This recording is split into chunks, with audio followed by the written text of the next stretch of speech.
Well, we are in week numero dos of a brand new series called Hope in the Dark. If you were here for week number 1, or you watched it online or watched it on YouTube or whatever, can I hear from you real quick? All right. There you go. There you go. You like how I was like, hey, can I hear from you if you were there, not if it was good? Tricked you. Okay. No, it was good, and we started that off last Sunday, continuing that this Sunday, and I don't know about you guys, but we're talking about something that I feel like almost all of us deal with, and it's a little word called anxiety. Anxiety. Go ahead and look at your neighbor, all right, and ask them, are you anxious yet? Come on. Like somebody just got triggered. It's like, I wasn't, but now I am. Okay, thanks. Appreciate that. So we're 2 weeks away from Easter, right? Like, you can still say that, right? It's after, but 2 weeks from Easter. And actually, Orthodox Easter is in 2 weeks, so we're on either side of Easter right now. But the day of Easter and the week after Easter, Sarah and our kids and I, we went to Disney World. Has anybody ever been to Disney World? Few people? Okay. All right. So Sarah's family called us and they were like, hey, we're going to Disney World the week after Easter. We bought your tickets, so y'all just got to get the gas to get there. And so like when somebody calls you and says, we bought your way to Disney World, you say, when do I show up? Okay, like, all righty. Because I told one guy, I was like, yeah, man, we're going to Disney World. He's like, I'm sorry? Like, do you know how much that is? Like, you're just rolling up to Disney World? I was like, no, it's been paid for. Come on. And so Sarah's parents got that for us, and we went on our way to Disney World, and when we got to Disney World, we were very, very excited because my son Cash, he's 4, and so he's starting to make memories and like remember those memories, and so like we're getting to watch him grow up. We're getting to watch him do all of these awesome things at Disney World. And I remember when I was 4, like I was terrified to go on the little kid like slide at the park. And my son, Cash, he's going on all of the roller coasters. This kid has no fear at all. And when we get there, he looks at us and he's like, hey, that one over there, we kept passing this one called Splash Mountain. And it's like you're basically in a cutout log and they throw you over a waterfall. It's like, here you go, kids, have fun. And so we see that, and he looks at us and we tell him, yeah, that's Splash Mountain, buddy. And he's like, all right, well, I want to go to Splash Mountain. And I said, okay, son, you know what? We'll go to Splash Mountain then. Whatever you need, son, we will make it happen. In fact, all throughout Disney, like, I just kept buying my kids stuff. I don't know if you've ever been on vacation or not, but like when I went on vacation with them, I was like, okay, I want this to be memorable. And so I don't want this to be that vacation where it's like, yeah, dad was mad the whole time. Because you look around at Disney World and all the dads are walking around so mad because they just spent $15,000 to watch their kids cry. And I was just like, I didn't spend $15,000, so I'm going to be happy. And so we're walking around, and I told him, yes, we'll go on Splash Mountain. And so we get to Splash Mountain. We're getting ready to get in line for Splash Mountain, and they close the ride down. And I was like, oh, man, okay, all right, how do I explain this to my son? It's like, hey, man, they closed it down. Like, he's like, close it down. What do you mean? Like, I see it right there. It's not closed. And so I don't know if you've ever explained anything to a 4-year-old, but it's not fun. And so trying to explain that to him, and we get out of line, and all throughout the week, they kept closing Splash Mountain. Like, they didn't just close it once, they just kept closing it down, which to me, I was just like, I don't think I want to get on Splash Mountain.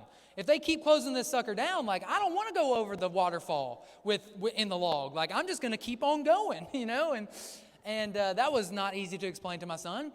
So finally, the last night we're there, he's asking to go to Splash Mountain. He's asking to go to Splash Mountain. I say, okay. Now, at Disney World, they have signs. At Disney World, they have signs that say how long of a wait. It was 70 minutes long. It was 70 minutes line. You stand on this ride. To get on this ride lasts about 2 minutes. But they don't tell you when you go to Disney. They don't tell you when you go to Disney. 12 hours a day. And 12 hours a day for 11 hours. 11 hours, 48 minutes, you are in 22 seconds. You are in line. For the other, whatever that math is, I'm not good at math. Whatever the rest of that is, you're actually.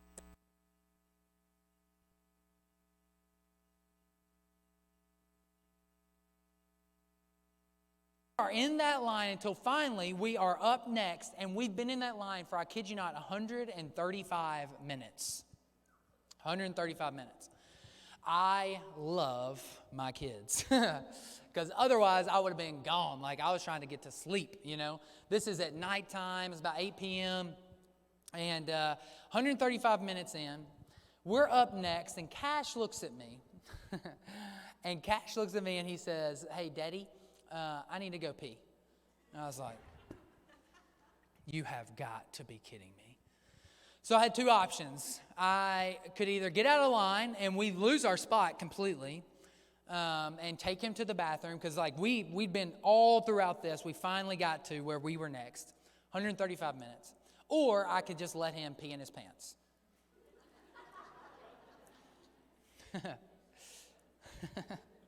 Now, I'm thinking through this, all right? So I'm trying to be logical here. And then it hits me. We are in basically a tunnel. We're basically in a tunnel waiting on the people in front of us to go. I'd been having a conversation with the guy in front of us who is a head football coach of a high school football team in Louisiana. And so then I was like, you know what? It's dark. There's not really anybody around us. It's kind of outside. He's a boy. This football coach probably doesn't mind getting a little pee on his leg. You know, it's probably had worse.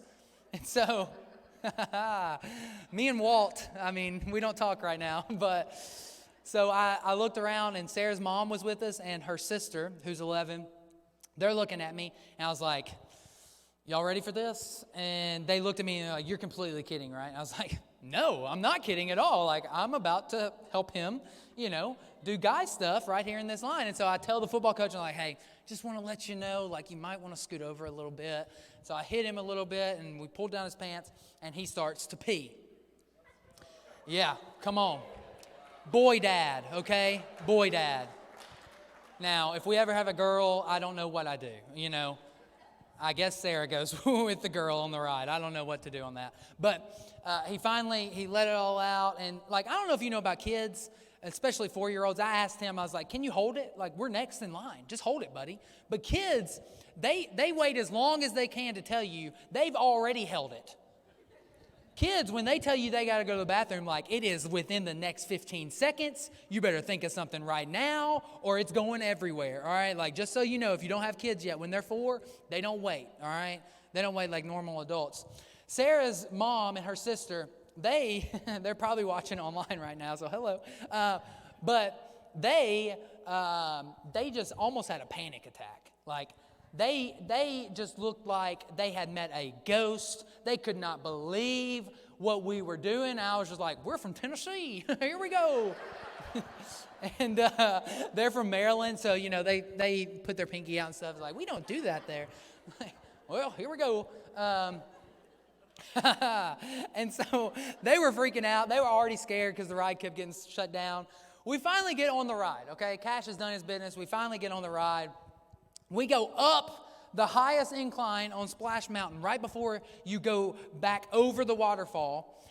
And all day that ride has been getting shut down time and time again. And guess what happens? As soon as we get halfway up the incline, they shut us down. Now, you would have thought that the world had ended, like completely done for. Me and Cash, we were in the very front. We were like, "Yeah, we're stuck," you know. Sarah's mom and her sister were in the back, and they were literally hyperventilating. Like, I mean, if I had a Xanax in my pocket, I'd be like popping it back there to them. But they were freaking out, and it was really, really intense. They freaked out over Cash using the bathroom. They freaked out over the ride being shut down all day. And then when the ride got shut down on us, they freaked out again. And then when we finally went over the waterfall and we finally went down the waterfall, water went everywhere, they freaked out again because both of them, they were dealing with some anxiety in the moment. Now, that's a silly story. That's a funny story, but I share that with you because so many of us, we go through moments in our life And we go through times in our life and we go through seasons of our life where it feels like it is so dark. We go through moments of our life where it feels like everything is ending. It feels like we are going to completely lose it, where it's been an awkward or it's an anxious and anxiety-inducing situation in our lives. And most of us, it's more serious stuff, right, than just a little ride at Disney or just a little bathroom break at Disney. For most of us, it's a lot more serious. See, for some people here today, maybe it's not Disney that's caused anxiety in your life, but maybe it's you losing the job that you never thought that you would lose. For some people, it's getting the phone call or the email that reports to you that your stuff on the CT scan did not come back right, and you are sitting there on the other side of the phone and you are freaking out because you don't know what to do next. For some of us, it's that capstone class that you had to pass, but you got your grade posted and you didn't pass it and you don't know what to do next. For most of us, it comes down to a point where we all deal with anxious situations. And I'm not talking about clinical anxiety. I'm not talking about I'm not a pharmacist, I'm not a doctor, and that's a different thing. I'm talking about anxiety that each and every one of us deal with on the daily of our life, especially in the past season, 2020 and 2021, where we've all gone through a really, really dark season, and it's really, really easy for us to get caught up in anxiety. It's really easy for us to get caught up in worry. Where there have been situations in your life, there have been situations in my life where we didn't know what to do next. But I want to encourage you today, I want to let you know today that you can have hope in the dark. That although you may feel anxious in your spirit, you can have hope in the middle of that storm. In fact, I came today to tell you something that's counterintuitive. It's something you may not have heard before. But I think today, in order for us to get over our anxiety, in order for us to get over the anxiety that plagues our life, that plagues your mind, that you wake up in the morning and your thoughts are just running wild with worry, in order for us to get over that, I think that we need to become more anxious. Not less anxious. I think we need to become more anxious. In 1 Peter, there's two passages of Scripture that I want us to read where Peter is talking about anxiety. Now, it's in 1 Peter 5, 1 Peter 4. Peter is talking about anxiety, and he's talking about anxiety in ways that we may not have thought about in the past. When Peter's talking about anxiety, he's got two different types of anxiety. And I think that if we can see what he's trying to say, that it can help us in our own anxiety, in our own worry, in our own day-to-day life, where it feels like we can't overcome what's next. 1 Peter chapter 5, verses 6 through 11 say this. Humble yourselves, therefore, under God's mighty hand, that he may lift you up in due time. Cast all your anxiety on him because he cares for you.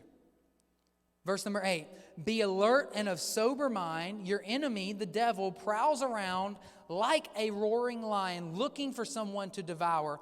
Resist him, standing firm in the faith, because you know that the family of believers throughout the world is undergoing the same kind of sufferings. Now, 1 Peter chapter 4, verse 2, I want to read a different kind of anxiety. So the first one in verse 5, verse 7, he says, cast all your anxiety on him, for he cares for you. But in chapter 4, verse 2, it says this, and Peter had just said in verse 1 about how you need to have the same attitude of Jesus. He goes on in verse 2, it says, you won't spend the rest of your lives chasing down your own desires, but you will, get this, be anxious to do the will of God. You will be anxious to do the will of God. If you take notes, the title of my sermon today is simply this. It's Be Anxious. Be anxious. See, in 1 Peter chapter 5, verses 6 and 7, If you look at this in the Greek, it's not parsed up in verses 6, verse 7. It's not chaptered and booked up. It's all one letter. And if you look at verse 6 and 7, this is like one thought, one paragraph that Peter is trying to get over to his audience. And get this, he's not punctuating it the same way that we punctuate it.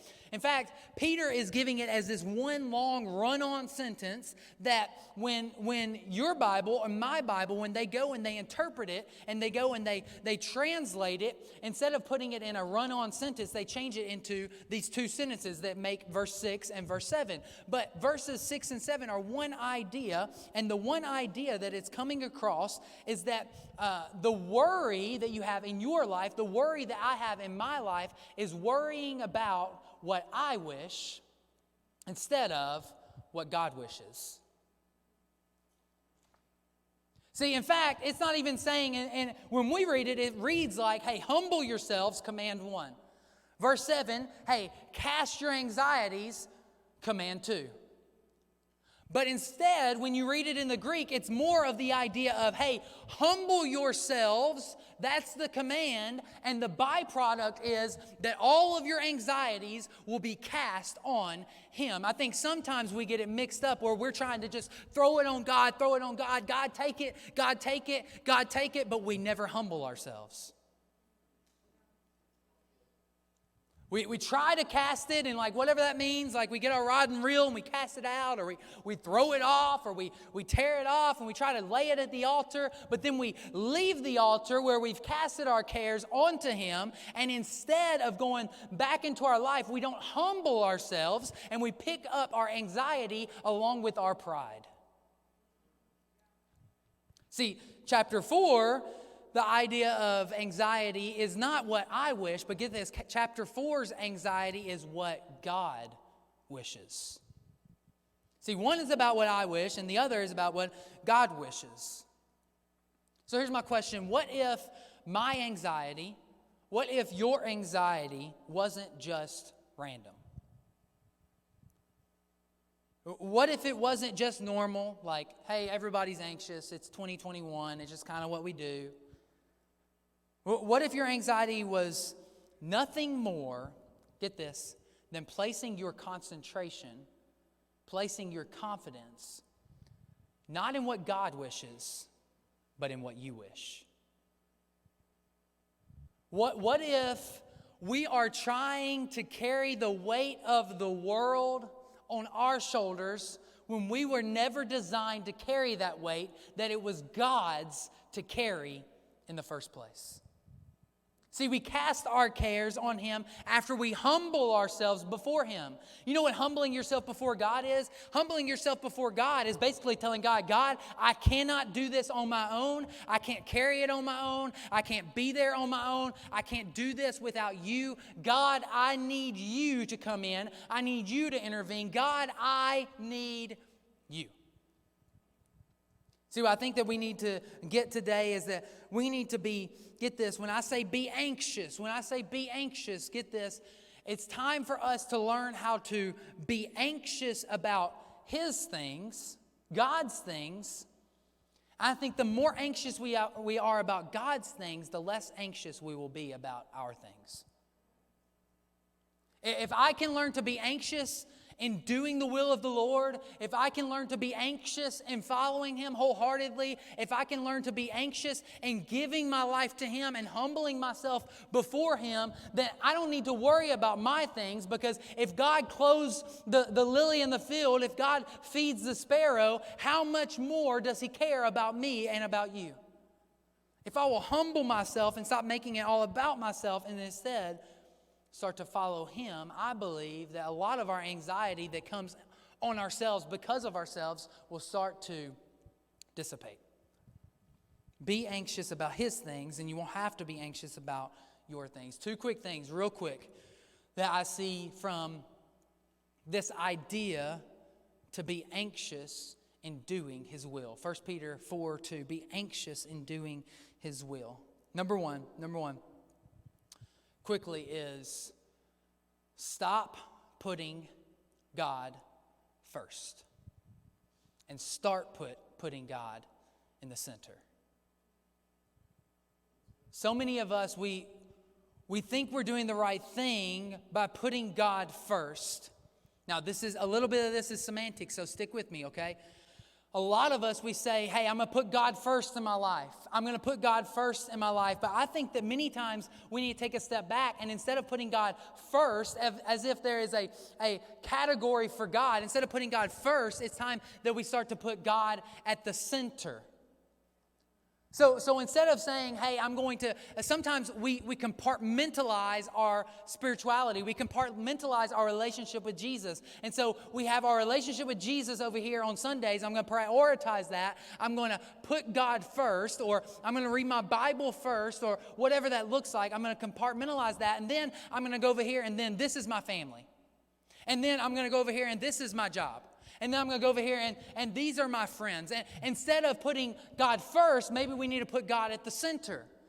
That it's not just, hey, this is my time at church, but like God is inside of me, that the Holy Spirit lives inside of me, and it's not me that I'm trying to do better. It's not me that I'm trying to work harder. No, I'm putting God in the middle. I'm humbling myself, and I'm putting God in the middle of each and every situation, each and every opportunity for me to live my life, that God is not just first in my life, that He's at the center. He's at the center of my church, but He's also at the center of my family. He's also at the center of my workplace. He's also at the center of my friendships, that everything that I do, my relationships, everything I do, it doesn't just have God first, but it revolves around my relationship first with God. It revolves around Him. See, sometimes when we put God first, it's almost like we allow room for competition. It's like, well, this week, God was first. I read my Bible every day, and, I went to church, but man, the week before, I was living it up, and my relationships were first. And then you start to get your religion based on rules and regulations instead of a relationship. See, Jesus wants a relationship with you not just at church. Jesus wants a relationship with you in the middle of your marriage. Jesus wants a relationship in the middle of your parenting. He wants a relationship with you in the middle of your shopping. When you go out and you go get coffee, God wants to be right in the middle of you getting coffee. It's not compartmentalized where it's like God is here and then everything else is here. It's all together when God is at the center of your relationship. See, here's the reality, as I think many times, even if you look at the word anxious, I saw one guy put up, if you look at the word anxious, it has I in the middle of it. It's the middle letter of the word anxious. So many times we think that we're anxious because of whatever, fill in the blank, but really it's because we've put ourselves at the front of our lives. And I know for myself, anytime I put myself at the beginning of my life and I put myself where everything is all about me, then I start to get worried about what I have or what I don't have. I start to get anxious about what I do or what I don't have. Honestly, it's really just exhausting. And here's what I think we need to learn to do. When it comes to being anxious to do the will of God, when it comes to putting God in the center of our life, putting Him in the center of everything that we do, so many times we think about ourselves. We think I. I think we need to take I out of the center, and instead we need to put I am in the center. Now, I'm not talking about you. I'm talking about the great I am. I'm talking about the creator of the universe. See, God, His name is Yahweh. Here's a little fact for you on the side, that anytime you read your Bible and it says Lord in all caps, it's speaking of Yahweh. Yahweh. See, Moses went to the burning bush and then he went and God met him there, and God said, hey, I want you to go rescue my people. Now, get this. When Moses said, who should I tell them sends me? God told him, tell them I am. He said, all right, well, that's it? Yes, I am. I am that I am. I am. Jesus, then, when Jesus was walking the earth, Jesus came to the Pharisees, and Jesus told them this. If you can read past this and completely miss it. Jesus told them, before Abraham was, I am. You know what Jesus was doing right there? Jesus was telling the Pharisees, hey, before Abraham was around, before the father of your faith was around, I am, because I am God. See, so many times we go into life and we say, I got this, I got my relationships, I've got my family, I've got my marriage, I've got my job, I've got this, I've got that, I've got my school, I got this, I got this, got this. But I think that we need to stop right there. And anytime we say, I got this, is we need to humble ourselves and say, it's not all about I. It's not all about me. It's got to be about something greater than me. It's got to be about someone that's bigger than me. It's got to be about something else. And I believe that it's got to be about the great I am, the one who came and died on the cross for your sins and mine, and rose again victoriously over death, hell, and the grave. It's got to be about something bigger. So instead of saying, hey, I got this, no, like if you need peace, it's not I can find peace, it's Jesus can give you peace. If you want joy in your life, it's not, hey, I got to go find joy. No. It's Jesus can give you joy. It's not, hey, I need confidence. Where can I get confidence? It's, no, I believe that Jesus can give me confidence. Instead of thinking all about I, it's time to start thinking about the I am. It's not on Sunday, I'm a good Christian, and then on Tuesday, I'm a mom. It's not on Sunday, I'm a good Christian, and then on Wednesday, I'm a good student. It's not about on Sunday, I'm a good Christian, and then on Saturday, I have good relationships. It's while I'm momming, I'm following Jesus. It's while I'm at work, I'm following Jesus. It's while I'm at school, I'm following Jesus. It's being anxious about following Jesus, about fulfilling His will. Be anxious about that. Be anxious about His things. And we don't have to be as anxious about ours because we step back and it's not all about me. But it's about Him. It's about Him. In fact, I think quickly that, honestly, pride, if you think about pride, it comes in two packages. It comes in two packages. One, it comes in arrogance, which is what we usually think of pride, right? Like, oh, he's so prideful, like he's got it going on. He thinks he's better than everybody else. But I think it also comes in a second package that we don't think about a lot. It comes in the package of insecurity. That pride can come in the package, yes, of arrogance, and I am good enough, I got this, but it can also come in the package of insecurity, that I'm not good enough, that I don't got this. But you know what it's still about? It's still about I. It's not just about insecurity, but it's also about I, and both of those lead us to anxiety. Both of them.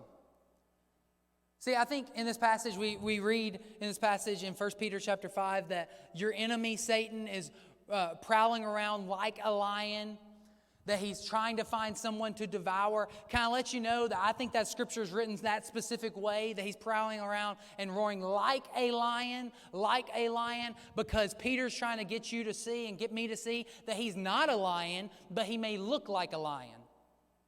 That he may be trying to come to destroy you, but he's not going to destroy you if you know Jesus.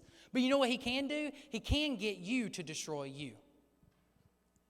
I don't know about y'all, but anytime I've experienced pride in my life and then it's turned into anxiety, it's me destroying me. Whether it's me feeling insecure or me feeling arrogant, it's me destroying me. A lot of times we got to check the root of our pride and see where it's coming from. Like if I'm always feeling insecure, maybe it's time I take a step back and I start asking, why am I always feeling like this? I've been created in the image of God. That I've been purchased at a high price. That I am not just a sinner, man, I am a saint saved by grace. Why am I insecure when God has paid the ultimate price for me? On the flip side of that, if I'm walking around and I'm always arrogant, why am I feeling like I am better than someone else when God paid the same price for everybody? It's about the great I am. It's not about me. It's not about Austin. It's not about Heart and Soul. It's not about you. It's about Jesus. It's not about me working harder and doing more and trying harder. No. That's not what it's about. It's about me centering my life on Him. But the last point quickly is this.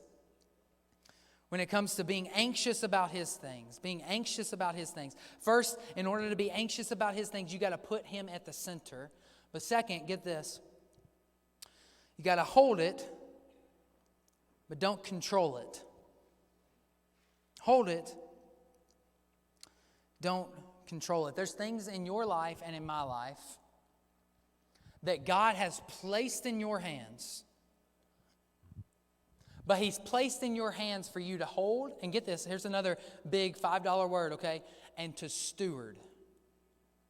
Not for you to control and own.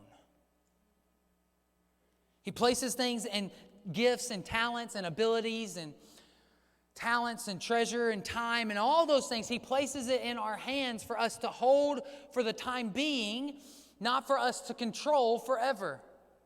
In fact, I saw an illustration from another pastor this week that I thought was really good. And he said it this way.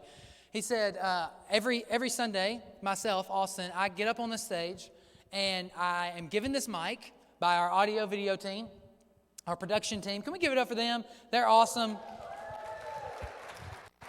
And I get up, I'm given this mic, and I get up and I preach, and I've got this mic, but what you don't see, because you see me holding this mic, but what you don't see behind the scenes, right? What you don't see behind the curtain is a guy named Tyler, okay? Tyler is running the board for all of us out here. And then, if you're watching online, there's another guy named Woody. And he's not a cartoon character, he's a real person, and his name is still Woody. And he's running all of our sound online. Now, I'm holding this mic, but I'm not controlling the sound. I'm holding the mic, but I'm not controlling the sound. In fact, at any point that they don't like what I say, they can literally just cut me. And Tyler's like, okay, yeah. What he's saying, I don't like this guy. Like, he's, okay. He's like dressed like his wife. I don't know. Off and not talk anymore. I'm holding it, get this, but he's controlling it. Can I let you know today that God has handed you some stuff for you to hold? But get this, I want to burst your bubble a little bit, let you know, remind you a little bit that you may be holding it, but God is controlling it. That God has handed you a family. That God has handed you gifts and talents and abilities, and you might be holding it, you might be stewarding it, but God is still sovereign and controlling it. That God is still King of Kings, He's Lord of Lords, He's higher than whatever He's given you, and although you may be holding it, you may not be controlling it because He is controlling it. See, I'm learning, to be honest with y'all, I'm learning that what God has given me is mine to hold, but not mine to control. When God gives me finances, it's mine to hold, it's not mine to control. He's about to turn my mic way up, Tyler. When He gives me financial blessings, it's not mine to control. It's still God's. It's just mine to steward and hold on to. When He blesses me with children, and let me let you know, they are a blessing. If God blesses you with kids, they are a blessing from the Lord. But they are yours to hold, not yours to control. When God gives you a spouse one day, or the spouse that God has already given you, you may be asking, like, how do I find the right person? Or did I marry the right person? If you married them, they are now the right person. Okay, there you go. You're welcome. But they are yours to hold, not yours to control. When God gives us things, it's for us to hold, not ours to control. Because get this, everything that we place our hands on, everything that we see with our eyes, they are all God's.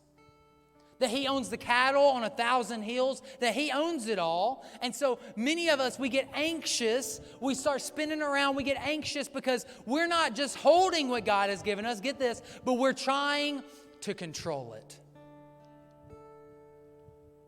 God has given me finances, and instead of me just holding them and stewarding them and following Him with them, I'm controlling it. And so every single dollar I'm trying to place in certain spots, and I'm getting anxious and I'm freaking out because I am controlling it and I'm holding it so tightly. Some of us, we need to just come in here today, and instead of just holding everything so tightly, it's time to loosen our grip a little bit and to give it back to God and say, God, what would you have me do?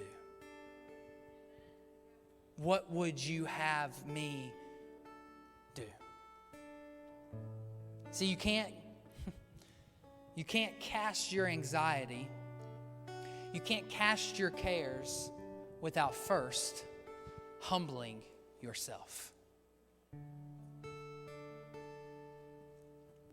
So many of us, we want to give our cares to God, but we also want to keep control of our life. Maybe it's time that instead of trying to control our life, we just hold it for what He's given to us. We steward it the way He's asked us to.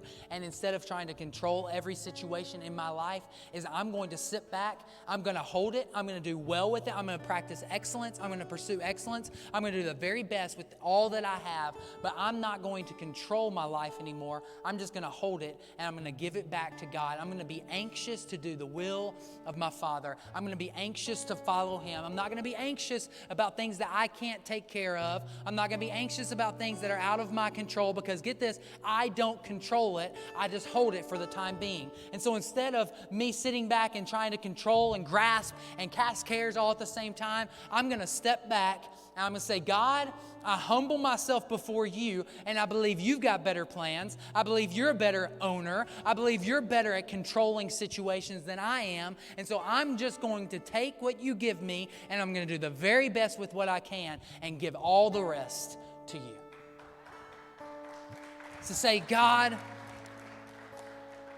would you be the center of my life? We are anxious to follow Jesus.